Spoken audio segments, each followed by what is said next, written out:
ಕೃಷಿ ಹೊಂಡಕ್ಕೆ ಸೋಡಿಯಂ ಎಸೆದು ಸ್ಫೋಟಿಸಿದ ಕೇಸ್ಗೆ ಸಂಬಂಧಪಟ್ಟ ಹಾಗೆ ಡ್ರೋನ್ ಪ್ರತಾಪ್ನ ಇಬ್ಬರು ಸ್ನೇಹಿತರನ್ನ ಬಂಧಿಸಲಾಗಿದೆ. ಒಬ್ಬರು ಕ್ಯಾಮರಾಮನ್ ವಿನಯ್ ಅಂತ, ಸ್ಟುಡಿಯೋ ಕೊಡಿಸಿದ್ದ ಪ್ರಜ್ವಲ್ ಇದೀಗ ಅರೆಸ್ಟ್ ಆಗಿದ್ದಾರೆ. ಇಬ್ಬರನ್ನ ಒಟ್ಟು ಅರೆಸ್ಟ್ ಮಾಡಿದ್ದಾರೆ.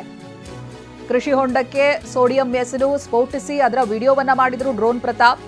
ಅವರ ವಿಚಾರಣೆ ಕೂಡ ನಡೆದಿತ್ತು. ಇದೀಗ ಇಬ್ಬರು ಸ್ನೇಹಿತರನ್ನ ಇದೇ ಸಮಯದಲ್ಲಿ ಅರೆಸ್ಟ್ ಮಾಡಿರೋದು ಗೊತ್ತಾಗ್ತಾ ಇದೆ. ಕ್ಯಾಮರಾಮನ್ ವಿನಯ್ ಜೊತೆಗೆ ಸ್ಟುಡಿಯೋವನ್ನ ಕೊಡಿಸಿದಂತ ಪ್ರಜ್ವಲ್ ಇಬ್ಬರನ್ನ ಕೂಡ ಇದೀಗ ಪೊಲೀಸರು ವಶಕ್ಕೆ ಪಡೆದಿದ್ದಾರೆ. ಇವರ ವಿಚಾರಣೆ ಕೂಡ ನಡೆಯುತ್ತೆ. ಬೆಂಗಳೂರಿನ ಅವನ್ಯೂ ರಸ್ತೆಯಲ್ಲಿ ಸೋಡಿಯಂ ಅನ್ನ ಖರೀದಿ ಮಾಡಿದ್ರು ಪ್ರತಾಪ್ ಅನ್ನೋದು ವಿಚಾರಣೆ ಸಂದರ್ಭ ಗೊತ್ತಾಗ್ತಾ ಇದೆ. ನಿನ್ನೆ ಮಧ್ಯರಾತ್ರಿ ಬೆಂಗಳೂರಿನಲ್ಲಿ ಬಂಧಿಸಿದ್ದಾರೆ ಮಿಡಿಗೇಶಿ ಪೊಲೀಸರು. ನಿನ್ನೆ ಡ್ರೋನ್ ಪ್ರತಾಪ್ನನ್ನ ಬೆಂಗಳೂರಿಗೆ ಕರೆದೊಯ್ದಿದ್ರು ಪೊಲೀಸರು. ಅದೇ ರೀತಿ ಡ್ರೋನ್ ಪ್ರತಾಪ್ ಮನೆ, ಕಚೇರಿ, ಅಂಗಡಿಯಲ್ಲಿ ಸ್ಥಳ ಮಹಜರನ್ನ ಕೂಡ ನಡೆಸಿದ್ದಾರೆ. ಸೋಡಿಯಂ ಖರೀದಿಸಿದ್ದ ಅಂಗಡಿಯಲ್ಲೂ ಕೂಡ ಸ್ಥಳ ಮಹಜರು ನಡೆಸಿದ್ದಾರೆ. ಜಮೀನು ಮಾಲೀಕನಿಗೂ ಕೂಡ ನೋಟಿಸ್ ಅನ್ನ ನೀಡಿ ಬಂಧಿಸುವಂತ ಸಾಧ್ಯತೆ ಇದೆ. ಕೃಷಿ ಹೊಂಡ ಇತ್ತಲ್ಲ, ಅದೇನು ದೃಶ್ಯದಲ್ಲಿ ನಾವು ಗಮನಿಸಿದ್ವಿ. ಆ ಜಮೀನಿನ ಮಾಲೀಕನಿಗೂ ಕೂಡ ನೋಟಿಸ್ ಕೊಟ್ಟು ಕರೆಸುವಂತ ಅಥವಾ ಬಂಧಿಸುವಂತ ಸಾಧ್ಯತೆಗಳು ದಟ್ಟವಾಗಿದೆ.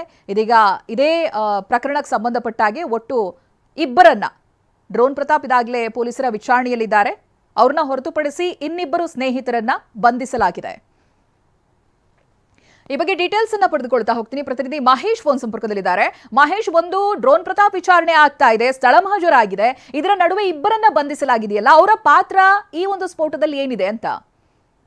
ಚಿತ್ರ, ಈಗ ಡ್ರೋನ್ ಪ್ರತಾಪ್ಗೆ ಮತ್ತಷ್ಟು ಸಂಕಷ್ಟ ಎದುರಾಗಿರುವಂತದ್ದು. ಪ್ರಮುಖವಾಗಿ ಡ್ರೋನ್ ಪ್ರತಾಪ್ನ ಜೊತೆ ಬಂದಿದ್ದಂತ ಇಬ್ಬರು ಸ್ನೇಹಿತರನ್ನ ಬಂಧಿಸಿರುವಂತದ್ದು. ಪ್ರಮುಖವಾಗಿ ಏನ್ ಇವರು ಕ್ಯಾಮರಾಮನ್ ವಿನಯ್ ಹಾಗೂ ಸೋಡಿಯಂ ಕೊಡಿಸಿದಂತ ಪ್ರಜ್ವಲ್ ಅನ್ನೋದು ಕೂಡ ಈಗ ಪೊಲೀಸರಿಂದ ಮಾಹಿತಿ ಇರುವಂತದ್ದು. ಬೆಂಗಳೂರಿನ ಅವೆನ್ಯೂ ರಸ್ತೆಯಲ್ಲಿರುವಂತಹ ಅಂಗಡಿ ಒಂದರಲ್ಲಿ ಸೋಡಿಯಂ ಕೂಡ ಖರೀದಿಸುತ್ತೆ. ನಿನ್ನೆ ತಡರಾತ್ರಿ ತನ್ನನ್ನ ಬಂಧಿಸಿ ಕರೆದಂತಿರುತ್ತೆ. ಇದ್ರ ಜೊತೆಗೆ ಇಬ್ಬರು ಸ್ನೇಹಿತರು ಅಂದ್ರೆ ಇವ್ರ ಜೊತೆ ಬಂದಂತ ಕ್ಯಾಮರಾಮನ್ ಸಂಪೂರ್ಣವಾಗಿ ಚಿತ್ರೀಕರಣ ಮಾಡಿದಂತ ವಿನಯ್ ಜೊತೆಗೆ ಸ್ನೇಹಿತ ಅಂದ್ರೆ ಈ ಬೆಂಗಳೂರಿನಲ್ಲಿ ಸೋಡಿಯಂ ಎಲ್ಲಿದೆ, ಆ ಅಂಗಡಿಯಲ್ಲಿ ಏನು ಯಾವ ರೀತಿ ಕೆಮಿಕಲ್ ಬಳಸಬಹುದು ಅನ್ನೋದು ಕೂಡ ಈಗಾಗಲೇ ಮತ್ತೊಬ್ಬ ಸ್ನೇಹಿತ ಮಾಹಿತಿ ನೀಡಿದ. ಅದನ್ನ ಕೊಡಿಸಿದಂತ ಇಬ್ಬರು ಕೂಡ ಈಗ ಪೊಲೀಸರು ಬಂಧಿಸಿ ವಿಚಾರಣೆ ನಡೆಸ್ತಾ ಇರುವಂತದ್ದು. Chaitra, okay, thank you Mahesh ಡೀಟೇಲ್ಸ್ಗಾಗಿ.